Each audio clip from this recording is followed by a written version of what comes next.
বড় ভাইরা আমার, সম্মানিত দুনিয়ার মুসলমান, আপনাদের অনুভূতির জন্য মহান রব্বুল আলামিন এবং আমার প্রিয় নবীর কথাগুলো রেডি করে আপনাদের মাঝে শোনাচ্ছি। রাসূল আকরাম সাল্লাল্লাহু আলাইহি ওয়াসাল্লাম যে উত্তম উপদেশগুলো আমাদের জন্য নিয়ে এসেছেন, এই উত্তম উপদেশগুলো গ্রহণ করা, মহান আল্লাহ তাআলার উত্তম হুকুমগুলো গ্রহণ করা আমাদের জন্য নৈতিক কাম্য। এ দুনিয়ার মানুষ জীবন যদি সুস্থ সুন্দরভাবে পরিচালনা করতে চাও আর ইমানদারের পরিচয় দিয়ে আল্লাহর দরবারে উপস্থিত হইতে চাও, তাহলে আল্লাহ তাআলার অপছন্দের জিনিসগুলা থেকে নিজেকে বিরত রাখো, নবীজির অপছন্দের জিনিসগুলা থেকে নিজেদেরকে বিরত রাখো, আল্লাহর অপছন্দ অর্ডারগুলা থেকে নিজেকে বাঁচিয়ে রাখো, নবীজির অপছন্দ কর্মকাণ্ড এইগুলা থেকে নিজেকে হেফাজত রাখার চেষ্টা করো। তাহলে দেখবা ইমানদারের পরিচয় পাইয়া গো হাসরের ময়দানে আমার আল্লাহর দরবারে উপস্থিত হইবা, আমার নবীর দরবার থেকে হাউসে কাউসারের পানি পান করিয়া আস্তে আস্তে জান্নাতে চলিয়া যাইবা। এ বাবারা ভাইরা আমার, আজকের এই বিষয়টা হলো তিনটা কথা আমার আল্লাহ তাআলার অপছন্দ। এই তিনটা কাজ আল্লাহ তাআলার অপছন্দ। যদি বান্দা মুমিন হইতে চাও তাহলে তিনটা কর্মকাণ্ড থেকে নিজেকে বিরত রাখো। আল্লাহ তাআলা এই তিনটা কর্মকাণ্ড পছন্দ করেন না। তুমি আমি আমার আল্লাহর বান্দা, যে আল্লাহ আপনার আমার মালিক, সৃষ্টির মালিক, রিজিকের মালিক, মওত দান করেন আমার আল্লাহ।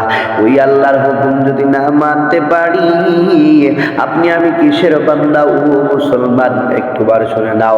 আল্লাহ তাআলা তিনটা জিনিস অপছন্দ করেন। এক নাম্বার হলো অতিরিক্ত কথা বলা, বেশি বেশি কথা বলা, যেই কথার মধ্যে অনেক প্রকারের ত্রুটি হয়, ভুল হয়। অতিরিক্ত কথার মধ্যে তর্ক হয়, বিতর্ক হয়। ও দুনিয়ার মানুষ, যদি কারোর সঙ্গে কথা বলতে যাও, অতিরিক্ত আবেগ নিয়ে যখন কথা বলতে থাকবা, দেখবা ওই কথার মধ্যেই একটা না একটা কথা মিথ্যা হয়ে গেছে।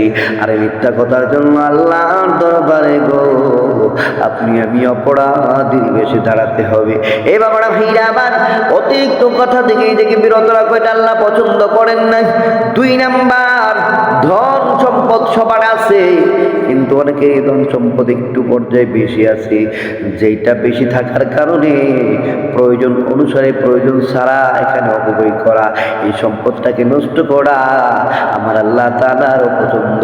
ও দুনিয়ার মানুষ, যদি তোমার অধিক সম্পদ থেকে থাকে, যেটা অপব্যয় করবা, নষ্ট করবা, সেটা আল্লাহর রাস্তায় দান করো, গরিব মিসকিনের হাতে তুলে দাও। দেখবা আমার আল্লাহ তাআলা তোমার আমার জন্য আরো সম্পদ রেডি করে রেখেছেন। আল্লাহ বলছেন, লাইন শাকারতুম লাযীদান্নাকুম ওয়া লাইন কাফারতুম ইন্না আযাবি লাশাদীদ।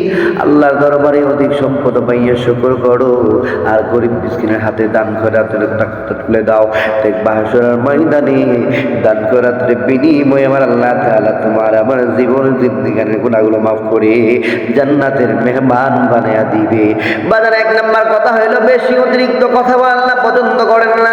দুই নাম্বার হলো অধিক সম্পদ থাকার পর সম্পদ অপব্যয় করা, এটাও আল্লাহ পছন্দ করেন না। তিন নাম্বার, যেখানে উপস্থিত আছো, যেই বিষয়ে কথা হচ্ছে সেই বিষয় বাদ দিয়ে অন্য বিষয়ে প্রশ্ন তুলে দেওয়া, সেটাও আল্লাহ পছন্দ করেন না। কারণ অত্যাবশ্যক প্রশ্ন, এটা আবশ্যক নয়।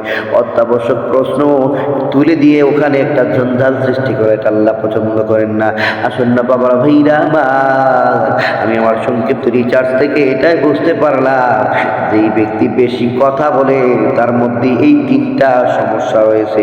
একটা হলো বেশি কথার মধ্যে মিথ্যা বলা, দুই নাম্বার সম্পদ নষ্ট করা, তিন নাম্বার অযথা প্রশ্ন করে সমাজের মধ্যে ঝঞ্ঝাল এবং বিশৃঙ্খলা সৃষ্টি করা। বাবারা ভাইরা আমার, এই কাজগুলো থেকে নিজেকে বিরত রাখিয়া নিজের জীবনটা পরিবর্তন করিয়া আল্লাহর দরবারে উপস্থিত হয়ে যাও। দুনিয়া ও আখিরাতের কোন কর্মটা আল্লাহর কাছে পছন্দ বান্দা তুমি নিজেও জানো না।